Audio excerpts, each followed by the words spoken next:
예, 시작하겠습니다. 진보당 대변인 홍성규입니다. 오늘 두 가지 말씀 드리겠습니다. 첫 번째입니다. 아리셀 참사의 재발 방지책 1호는 국민의힘의 중처법 유예안 철회부터입니다. 30여 명의 사상자를 낸 경기도 화성 아리셀 화재 참사로 온 국민이 큰 충격과 함께 비통함에 빠져 있습니다. 사회 각계에서 재발 방지책에 대한 요구가 강력합니다. 집권 여당인 국민의힘도 연일 공식 논평을 통해서 재발 방지 대책 마련에 최선을 다하겠다고 밝혔습니다. 정점식 정책위 의장은 어제 원내 대책회의를 통해서 정말 안타깝고 참담한 마음을 금할 길 없다며 공장의 안전관리 시스템에 빈틈이 없었는지 면밀히 점검해야 한다고 강하게 주문하기도 했습니다. 이 모든 논평과 발언이 진심이라면 국민의힘은 즉각 중대재해처벌법 적용 2년 유예안부터 철회함이 마땅합니다. 어제 경찰과 함께 현장 합동 감식을 진행한 노동부는 중처법 위반 등에 대한 수사를 진행할 예정입니다. 올해 1월 5인 이상 50인 미만 사업장으로 확대 시행되었기 때문에 가능해진 수사입니다. 그러나 그간 확대 시행을 어떻게든 막으려 했던 국민의힘은 급기야 지난 17일 소속 의원 108명 전원이 서명하면서 2년 유예 개정안을 발의했습니다.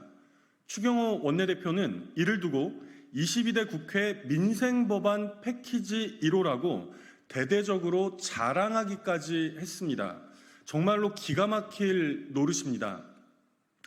우리 노동자들의 죽음을 수수방관하자는 것에 어떻게 민생법안이라는 이름을 붙일 수가 있습니까? 국민의힘의 중처법 유예안이 얼마나 잔인하고 끔찍하고 참담한 법안인지는 이번 아리셀 참사를 통해서도 다시 확인되었습니다. 추모니 참담하고 안타깝다느니 하는 입에 발린 말보다 대통령을 비롯한 정부 여당 요인들의 현장 방문보다 더 시급하고 구체적인 재발 방지책은 바로 집권 여당 국민의힘의 중처법 유예안 철회입니다. 두 번째입니다. 남성들만 모여서 남성들만 모여서 머리를 맞대면 저출생 대책이 나옵니까? 윤석열 대통령이 국가 비상사태라고까지 언급했던 저출생 대책 관련 논의기구가 전원 남성으로만 꾸려졌습니다. 대통령 소속 경제사회노동위원회 산하 일생활균형위원회 얘기입니다. 대통령은 지난 19일 직접 발표했던 저출생 대책에서도 일생활균형을 주요 과제로 꼽은 바 있습니다. 위원장부터 노사정위원 7명, 공익위원 5명 등 총 13명이 모두 남성입니다. 기가 찰 노릇입니다. 남성들만 모여서 머리를 맞대면 저출생 대책이 나옵니까? 당신들의 국가는, 당신들의 가정은 온통 남성으로만 구성되어 있다는 것입니까? 경사노위 대변인의 변명이 가관입니다. 남녀를 구분하지 않고 각 분야의 전문가를 추천받다 보니 그렇게 되었다고 답변했습니다. 그간 끈질기게 지적했던 강고한 유리천장을 지탱해온 궤변에 불과합니다. 전문가 중에 여성은 찾아볼 수 없다는 것인데요. 애시당초 찾아볼 생각도 없었다고 솔직하게 실토하십시오.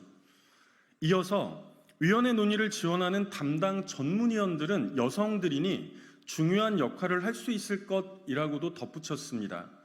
결정은 남성이 할 테니 실무 등 지원은 여성이 맡으라는 건데 그야말로 저열하고 참담한 인식 수준입니다. 하나를 보면 열을 안다고 했습니다.